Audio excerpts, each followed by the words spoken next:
भगवान बुद्ध कौन थे? एक इंसान, भगवान, एक खोज, रहस्य, तपस्वी, सन्यासी, साधु या महात्मा? ये आज तक कोई समझ नहीं पाया है कि भगवान बुद्ध कौन थे।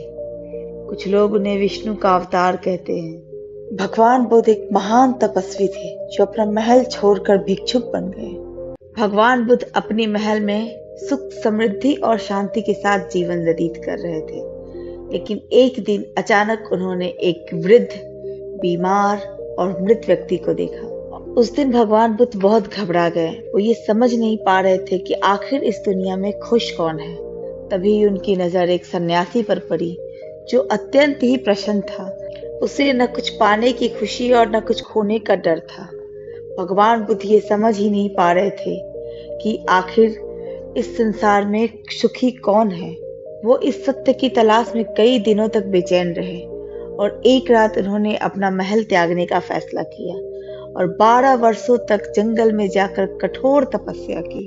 तब जाकर उन्हें ज्ञान की प्राप्ति हुई। भगवान बुद्ध ने इस ज्ञान की प्राप्ति के लिए अपनी पत्नी, अपने एक दिन के बेटे, अपने पिता और अपना महल तक का त्याग कर दिया। लेकिन उनके पिता ने उनका त्याग नहीं किया।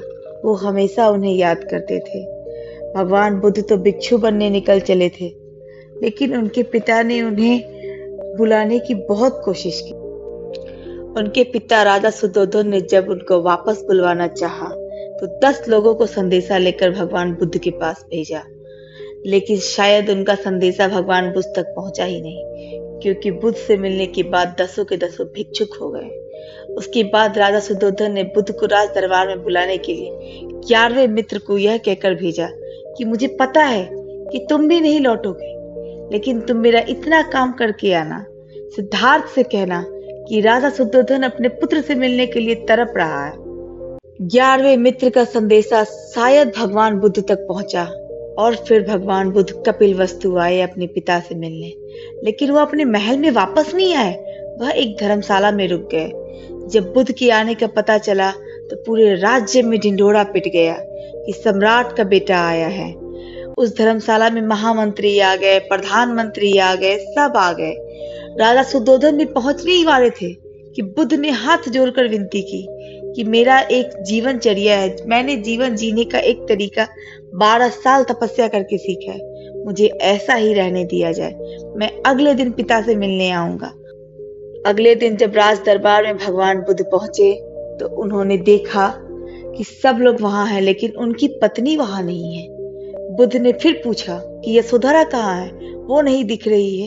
इस पर राजा सुद्धोधन ने कहा कि अगर तुम्हें यशोधरा से मिलना है तो तुम उससे मिलने उसके महल में जा सकती हो, क्योंकि उसने राज दरबार में आने से मना कर दिया है। जब भगवान बुद्ध सबसे मिल लिए तब वह यशोधरा से मिलने उसके महल में पहुंचे, लेकिन उन्होंने यशोधरा की महल का दरवाजा नहीं खटखटाया और ना ही उस दरवाजे को पीटा। उन्होंने दरवाजे पर खड़े होकर कहा, भवती भिक्षाम देहि। उस वक्त भगवान बुद्ध कोई राजा, कोई तपस्वी नहीं लग रहे थे। ऐसा लग रहा था कि दरवाजे पर कोई भिक्षुक भिक्षा लेने के लिए खड़ा हो। इसके बाद शुरू होता है इस दुनिया का सबसे खूबसूरत पति पत्नी का संवाद। यशोधरा भी अंदर से खाली हाथ नहीं आई। उन्होंने भिक्षा के रूप में अपने पुत्र राहुल का हाथ भगवान बुद्ध के हाथ में पकड़ा दिया। भगवान बुद्ध कुछ देर तक चुपचाप दरवाजे पर खड़े रहे। उन्होंने कुछ भी नहीं कहा। फिर उसके बाद उन्होंने कहा यशोधरा से कि क्या आप मुझे अंदर आने को नहीं कहेंगे? इस पर यशोधरा ने जवाब दिया कि यह महल तो आप ही का है, आप ही मुझे यह सब देकर गए थे।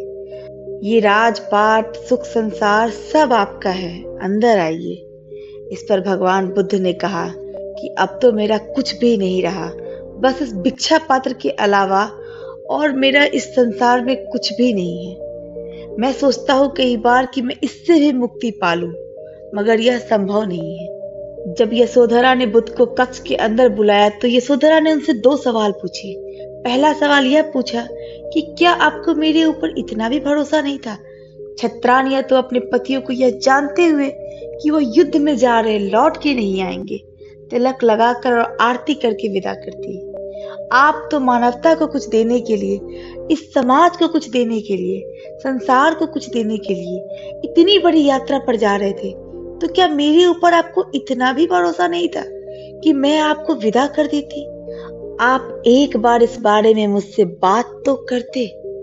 लेकिन भगवान बुद्ध ने इस सवाल का भी कोई जवाब नहीं दिया। वह चुपचाप खड़े रहे। जीवन में पहली बार भगवान बुद्ध के पास किसी सवाल का कोई उत्तर नहीं था। इसके बाद यशोधरा ने दूसरा सवाल पूछा कि जब 12 साल की तपस्या करके बुद्ध बनकर आप लौटे, आप मुझे बताइए कि क्या आप बुद्ध इस महल में रहकर नहीं बन सकते थे? बाजार भी नहीं बन सकते थे? इसी संसार में रहकर नहीं बन सकते थे?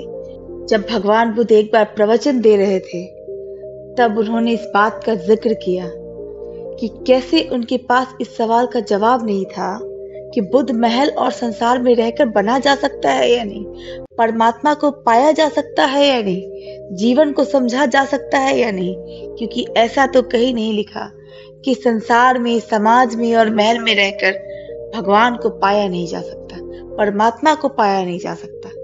अपने प्रवचन में बुद्ध आगे कहते हैं कि यशोधरा की बात सुनकर पहली बार मुझे लगा कि मैं अपने पूर्वाग्रहों से बुद्ध बनने के बाद भी मुक्त नहीं हो पाया था। इसीलिए यशोधरा से अपनी गलती मानी और जीवन में पहली बार कहा कि हाँ, पत्नी को बता कर जाना चाहिए था। लेकिन उस वक्त भी मैं अपने पूर्वाग्रहों से मुक्त नहीं था।